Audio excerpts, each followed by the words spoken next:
Chers étudiants, chères étudiantes, bonjour. Bienvenue dans cette capsule traitant de l'étude de la taxonomie de Bloom. Toujours à votre côté, votre serviteur Benoît Jean-Samuel. Il faut dire que cette étude va être traitée en 2 vidéos. Nous allons devoir traiter une première partie dans une première vidéo et la deuxième partie dans une deuxième vidéo, justement pour vous permettre le téléchargement. Merci. Mesdames, Messieurs, avant même de rentrer dans le vif de notre étude, j'aimerais vous faire un point d'histoire. Il faut dire que le fait de dire à tout bout de champ taxonomie de Bloom, ceci laisse croire que ces travaux ont été réalisés uniquement par Benjamin Bloom. Il n'était pas ainsi. Benjamin Bloom était accompagné de 35 autres universitaires dans la réalisation de cette pyramide. Cependant, il a pu bénéficier de son leadership et de son influence, d'où le nom taxonomie de Bloom. Il faut dire que Bloom était tellement influent et que son influence va même au-delà de sa vie. Bloom est mort en 1999. Pourtant, en 2001, 2 de ses collègues, à savoir Anderson et Cattrall, dans le but d'élever la taxonomie à la hauteur des exigences du moment, ont pu faire une sorte de mise à jour de la taxonomie de Bloom. Là encore, au lieu de parler de taxonomie d'Anderson et Cattrall, on préfère dire taxonomie de Bloom révisée.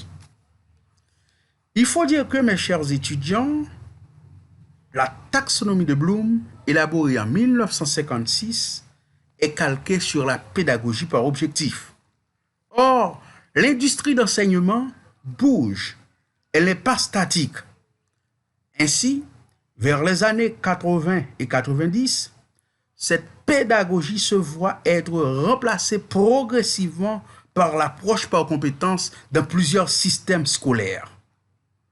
Par ailleurs, dans l'approche par compétences, les savoirs sont des savoirs d'actes et les séquences, des séquences d'actions qui ne se limitent pas à de simples savoir-faire analytiques, mais s'expriment davantage dans un savoir agir. D'où la nécessité d'introduire une dimension pratique qui fait grandement défaut à la taxonomie de Bloom. C'est en ce sens que Anderson et Cattrall remplacent le 5e niveau de la taxonomie de Bloom, la synthèse bien sûr, par la création, et qui du coup le plaça au 6e niveau. Voilà donc, mesdames, messieurs, un point d'histoire sur la taxonomie de Bloom. Vous aurez beaucoup plus de lumière lors de la présentation de ces 2 pyramides dans les prochaines secondes. Il faut dire que, mesdames, messieurs, la taxonomie de Bloom classe les objectifs d'apprentissage du domaine cognitif en 6 niveaux, allant du plus simple au plus complexe. Si on part du bas de la pyramide vers le haut, les 3 premiers niveaux sont les niveaux les plus simples et les 3 derniers niveaux sont les niveaux les plus complexes. Maintenant, jetons un coup d'œil sur la pyramide de Bloom. Au haut de la pyramide, on voit l'évaluation. Ensuite, la synthèse. Vient tout de suite l'analyse, l'application, la compréhension et enfin la connaissance. Donc, connaissance, compréhension, application sont les niveaux les plus simples. Analyse, synthèse, évaluation, les niveaux les plus complexes. Voyons présentement la taxonomie de Bloom révisée. Et vous allez voir aussi les différents changements qui ont été opérés par Anderson et Carroll dans cette taxonomie. Au haut de l'échelle, on trouve créer, la création, ensuite évaluer, analyser, appliquer, comprendre et enfin connaître. Mesdames, Messieurs, il faut dire qu'un ensemble de verbes d'action correspond à chacun des niveaux. Ces verbes permettent non seulement d'identifier précisément un objectif d'apprentissage, mais encore de formuler plus clairement les objectifs des activités d'apprentissage en termes de capacité à et de compétences à développer. Voyons présentement le premier niveau de la taxonomie de Bloom, qui est connaître ou reconnaître. Connaître ou reconnaître est synonyme de récupérer l'information. Le premier niveau, reconnaître, consiste à manipuler l'information de façon basique. C'est donc repérer de l'information et s'en souvenir. Connaître des événements, des dates, des lieux, des faits, connaître des grandes idées, des règles, des lois, des formules, tout ça sont des exemples du premier niveau de la taxonomie de Bloom. Et si je veux continuer à donner d'autres exemples pour vous faciliter la compréhension, par exemple, quand on a étudié une formule de mathématiques, une formule de physique par cœur, là, on est au premier niveau de la taxonomie de Bloom.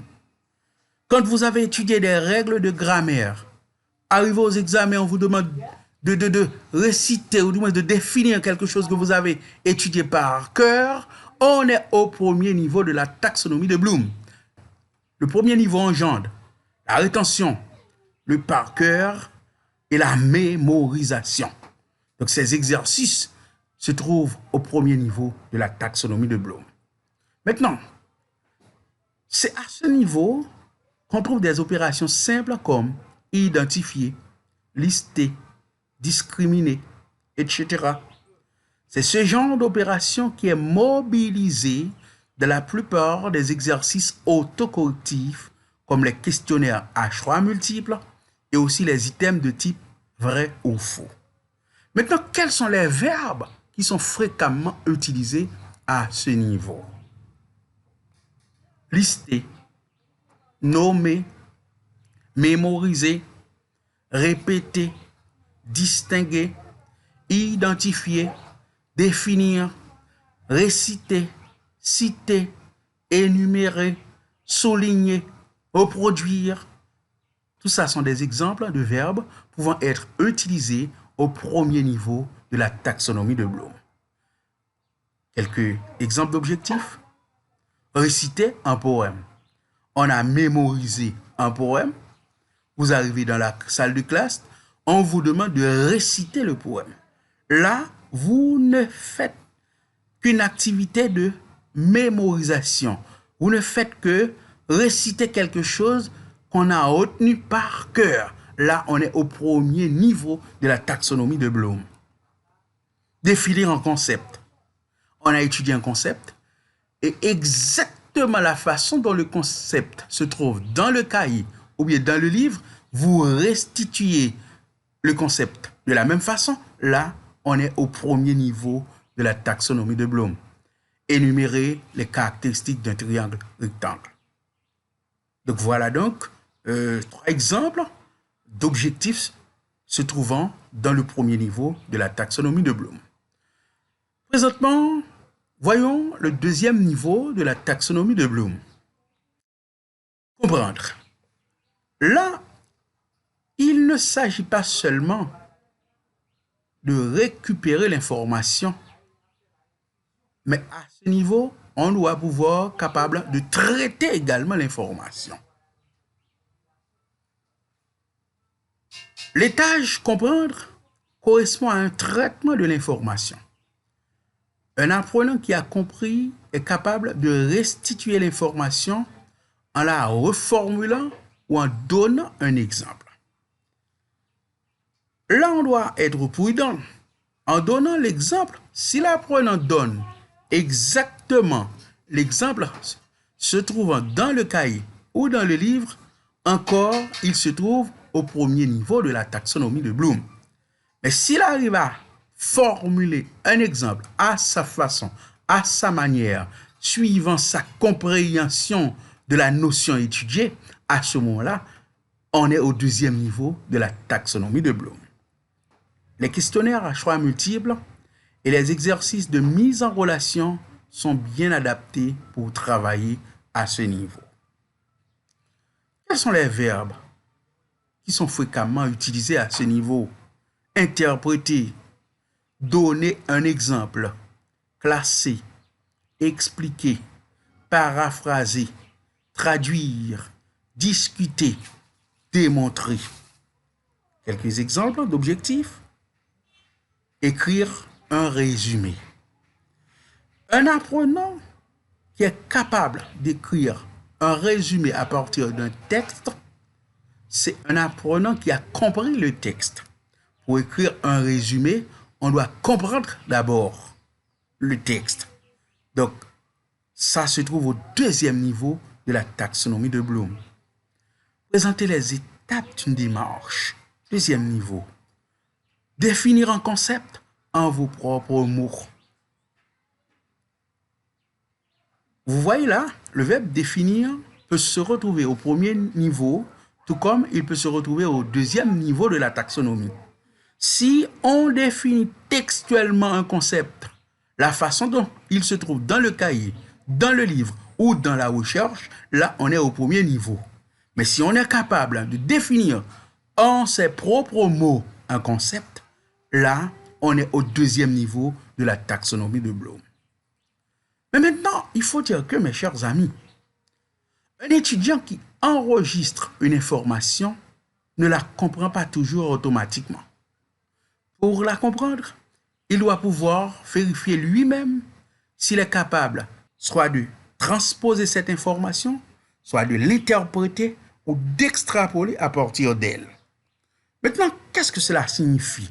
Transposer une information, interpréter une information et extrapoler aussi à partir de cette information.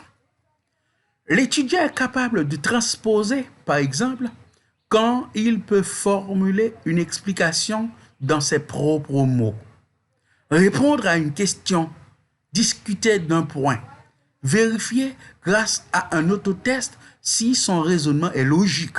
À ce moment-là, on dit que l'étudiant est capable de transposer. Non seulement il doit être capable de transposer, mais il doit aussi être capable d'interpréter. Il est capable d'interpréter une information lorsqu'il peut, par exemple, la réduire en ses éléments essentiels, soit en la généralisant, soit en la comparant à une autre information semblable ou en tirant des conclusions. Par exemple, vous confiez une information à quelqu'un et lui-même par la suite, il va transférer cette information à quelqu'un d'autre. Maintenant, après avoir reçu l'information, arrivé auprès de l'autre personne à qui il va transférer l'information, il ne va pas réciter l'information.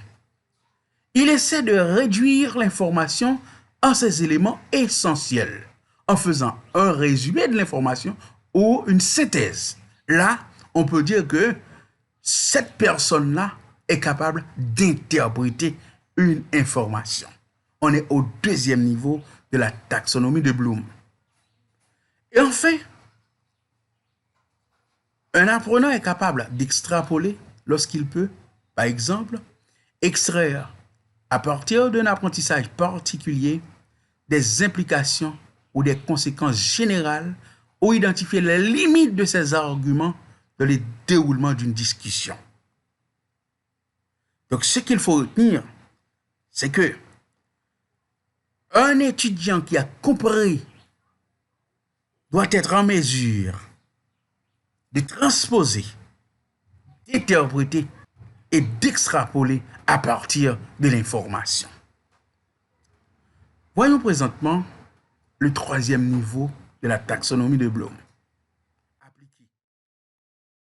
Mobiliser des connaissances et des stratégies dans une situation. Vous avez étudié des formules de physique. Arrivé dans une situation problème, vous allez devoir faire appel à ces formules-là, justement pour pouvoir les mobiliser dans la résolution de l'exercice en question. Là, vous êtes au niveau de l'application. Il en est de même. Vous avez étudié des règles de grammaire sur le participe passé. Et puis comme ça, le professeur vous donne un exercice dans lequel vous allez devoir accorder les participes passés se trouvant entre parenthèses. Vous allez mobiliser dans ce cas les règles que vous avez étudiées par cœur, qui sont des connaissances déclaratives, pour pouvoir résoudre l'exercice. Là, on est au niveau de la procédure. Donc, il s'agit donc des connaissances procédurales. Donc là, on est au niveau de l'application. Le niveau appliqué consiste pour l'apprenant à mettre en pratique une règle, une méthode, à résoudre un problème ou à mobiliser des connaissances dans une situation ordinaire. On touche ici les limites de l'exercice autocorrectif qui permet rarement de construire des situations d'application. Quels sont les verbes qui sont utilisés à ce niveau? Utiliser, exécuter, construire, développer, résoudre, manipuler, adapter, réaliser, faire. Quelques exemples d'objectifs. Démonter un radiateur. Démonter un appareil de radio. Donc, il faut dire avant tout que démonter n'est pas synonyme d'écraser. Quand on essaie de démonter un radiateur, là, on va voir toutes les liaisons qui existent dans les pièces, les unes avec les autres. On va voir toutes les combinaisons. Donc, là aussi, après avoir démonté, suivant votre intelligence, vous pouvez remonter l'appareil. Donc, ça c'est un niveau très avancé, le troisième niveau, démonter un radiateur. Réaliser une maquette. Utiliser un programme informatique. Et enfin, je vais vous donner un exemple qui vous est très familier. Résoudre un exercice. Quand vous demandez aux apprenants de résoudre un exercice, il va devoir utiliser les formules qu'il avait étudiées préalablement. Et là, il se trouve au troisième niveau de la taxonomie de Bloom. Il faut dire qu'il y a plein d'apprenants qui ont pas mal de formules dans la tête, mais arrivé dans une situation problème, il peut ne pas savoir avec quelle formule il peut faire appel pour résoudre l'exercice. Là, l'apprenant ne comprend pas. Un apprenant qui ne comprend pas, il lui serait difficile d'appliquer. Donc, pour appliquer, il faut d'abord comprendre, et pour comprendre, il faut connaître. Donc, il faut dire les niveaux supérieurs englobent les niveaux inférieurs.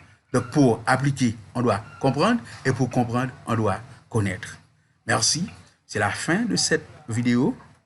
On va devoir monter une autre vidéo à votre intention, dans laquelle on va parler du 4e, 5e et 6e niveau.